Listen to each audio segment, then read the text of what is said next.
Top quality और consistent performance के लिए सिर्फ सिल्वर पंप नाम याद रखना। फ्लोर ब्रेकिंग इस वक्त की बड़ी खबर पुतिन को लेकर पूर्व CIA चीफ का विस्फोटक दावा। ब्रेक करिए जरा, बहुत तेज जूम इन था ये।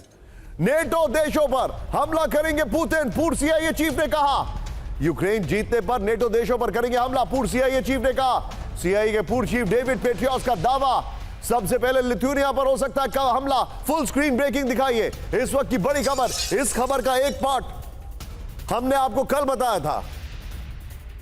यह इस वक्त की बड़ी खबर मैं आपको बता रहा हूं। लिथुआनिया पर हमले की तैयारी है, यह इस वक्त की बड़ी खबर। आइए जरा इसके फ्लोर पर, सीधे इसके फ्लोर पर आइए बड़ी तेजी से। यूक्रेन के बाद नेटो पर हमला, इस वक्त की बड़ी खबर। और please be on a stand by, मैं आपको इसकी डिटेल दिखाने वाला हूं। पीछे हमारे पास जो और भी फॉर्मेट्स में हमारे पास स्काई के अलावा जो है उसको प्ले करिए। यूक्रेन जंग जीतने के बाद नेटो देशों पर हमला करेंगे पुतिन, वेल डन। ये देखिए यूक्रेन चैप्टर के बाद बाल्टिक देशों पर फोकस करेंगे पुतिन। ये बड़ी खबर मैं आपको दिखा रहा हूं। रूस को लेकर पूर्व CIA चीफ डेविड पेट्रियस की चेतावनी है। इस सब के बीच में अगली बड़ी खबर मेरे बगल में। आइए ब्रेक करिए इस खबर को। नेटो से टेंशन के बीच रूस की जंग की तैयारी। ब्रेक करिए जरा। नेटो से टेंशन के बीच रूस की जंग की तैयारी। सोवियत काल के बंकरों को फिर से बनाने का प्लान है। बंकरों के लिए $1.7 बिलियन का बजट पास है। सोवियत युग के 67% बॉम्ब शेल्टर्स उपयोग योग्य नहीं है। रूस को नेटो से लॉन्ग रेंज मिसाइल हमले की आशंका। ब्रेकिंग और शॉट प्ले करिए जरा। बंकर्स बनाए जा रहे हैं सोवियत काल के।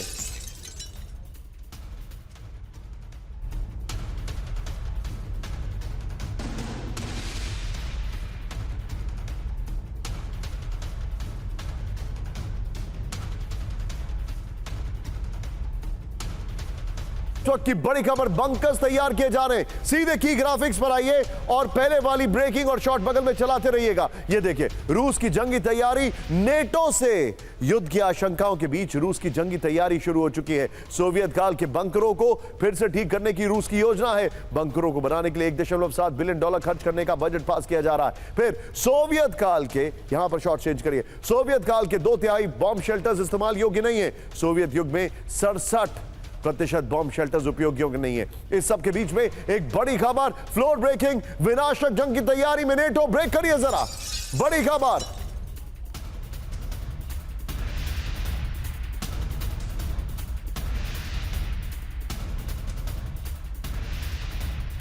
अस्पतालों का निर्माण कर रहा है नेटो। अंडरग्राउंड अस्पतालों में जख्मी सैनिकों की इलाज की तैयारी। ब्रेकिंग और शॉट, ICU जैसी सुविधा से लैस नेटो के सीक्रेट अस्पताल। यह बड़ी खबर आ रही है। दोनों ब्रेकिंग, दोनों शॉट दिखाइए। रूसी मिसाइल, ये फाइल डिपिक्शन शॉट्स हैं। रूसी मिसाइल ड्रोन की रेंज से दूर नेटो का सीक्रेट अस्पताल बनाने की तैयारी चल रही है। ये देखिए जरा, नेटो, पुतिन बंकर बना रहे हैं, नेटो अंडरग्राउंड अस्पताल बना रहा है। आइए जरा इसके फ्लोर पर आइए और पहले वाली ब्रेकिंग और शॉट बगल में चलाइएगा। नेटो के अस्पतालों में जंगी तैयारी, इस वक्त की बड़ी खबर। ये जो जानकारी हमारे पास आ रही है, पीछे फिर से वही फॉर्मेट दीजिए।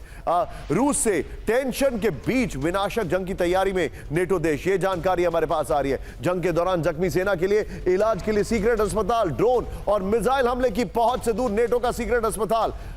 64 बेड वाले अस्पताल, ICU और CT स्कैनर जैसी सुविधाओं से लैस है। इमरजेंसी में 72 घंटों तक लगातार इलाज करने में सक्षम सीक्रेट अस्पताल। अस्पताल में दैनिक इलाज, दांत, मनोचिकित्सा से संबंधित इलाज उपलब्ध है। जंग के दौरान सेना का डॉग स्क्वाड का भी इलाज किया जा सकता है। ये बड़ी खबर मैं आपको बता रहा हूं। पहले इसी फॉर्मेट में गेस्ट के पास जाएंगे, फिर 2 ब्रेकिंग 2 शॉट। सीधे चलिए कौशिक सर के पास। Sir, thank you very much for joining us. बहुत बहुत स्वागत है आपका। सर, बगैर चिंगारी के आग नहीं हो सकती और यहां पर हम देख रहे हैं कि आग लगनी शुरू हो चुकी है। कुछ तो हो रहा है, इतनी प्रिपरेशन जो चल रही है कौशिक साहब। निशांत, इस पूरी पिक्चर में जो सबसे बड़ा कंफ्यूजन है वो ये कि एक तरफ तो आप इस्तांबुल में शांति वार्ता की ओर बढ़ रहे हैं, दूसरी ओर एक बड़े तीसरे महायुद्ध की ओर आपके कदम बढ़ चुके हैं। इस्तांबुल की जो योजना है शांति की, उसमें रूस ये चाहता है कि उसने जो 20% हिस्सा यूक्रेन में हथियाया है या कब्जा किया है अब तक, वो उनके पास रह जाए। रूसी भाषा के लोग जो यूक्रेन में रहने वाले हैं उन पर अन्याय ना हो, एक कॉरिडोर बन जाए। और दूसरी तरफ जेलेंस्की ये चाहते रहे हमेशा कि वो किसी भी ढंग से रूस अगर युद्ध विराम करता है तो सुरक्षा की गारंटी यूक्रेन की मिले। ऐसे में क्या हुआ, जो आपने सबसे बड़ा बात डोनाल्ड ट्रंप के बारे में कही, डोनाल्ड ट्रंप को जो पहले नवंबर से लेकर जनवरी तक वो चुने तो गए थे लेकिन राष्ट्रपति नहीं बने थे। इतनी जल्दी में एक राष्ट्रपति मैंने कभी नहीं देखा। इज ए मैन इन हरी, ये ओल्ड मैन इन हरी कह सकते हैं। वो हर समय एक अपने आप को पॉज बटन अपने पास रखते हैं। वो कहीं भी युद्ध को एक ऑन ऑफ की तरह बंद और चालू रखने की कीमत में अपने आप को देखते हैं। वो अपने आप को एक डॉन के रूप में पेश कर रहे हैं, जबकि हुआ उल्टा है। जेलेंस्की ने ओवल ऑफिस में बैठ के जिस तरह से उनको लगभग इंसल्ट किया, या फिर रामफोसा ने बैठ के उनके सामने, जब रामफोसा को उन्होंने कुछ अनाप शनाप कहने की कोशिश की तो उन्होंने कह दिया कि सुन भाई, हमारे पास आपको गिफ्ट करने के लिए कार तो है नहीं है, तो इसलिए हम आपकी बात सुनने वाले नहीं है ना, आप हमसे प्रसन्न होने वाले। मैं ये संदर्भ इसलिए बता रहा हूं कि यूरोप में और पूरी यूक्रेन की वार में उनका जो फजीहत हुई है, जो वो अपने को शांति के मसीहा बनना चाहते थे, वो अब पूरी तरह से अलग थलग पड़ गए हैं। यूरोप सीधे जेलेंस्की के पीछे खड़ा हो गया, क्योंकि यूरोप को ये लगा कि अगर अमेरिका नाटो के पीछे नहीं होगा तो हमारा साथ रूस की लड़ाई में कौन देगा। ऐसे में जर्मनी, फ्रांस और बाकी देश एकजुट हुए। ये लड़ाई पहले से रूस और नेटो देशों के बीच की थी। यूक्रेन या जेलेंस्की हमेशा एक शिखंडी की भूमिका में रहे हैं। मुझे लगता है कि वो शिखंडी को अब हटाने का वक्त आ गया है। अब रूस और नेटो के बीच सीधे जंग का बिसात मुझे लगता है कि अब शुरू हो रही है। अगर इसमें जर्मनी शामिल होता है तो ये अब महायुद्ध में, तीसरे विश्व युद्ध में चेंज होगा। Understood sir. आप कैंप 4 पर आइए। पॉलिसी फेलियर्स, डोनाल्ड ट्रंप, सबसे पहले उन्होंने मैक्रोन को इंसल्ट किया।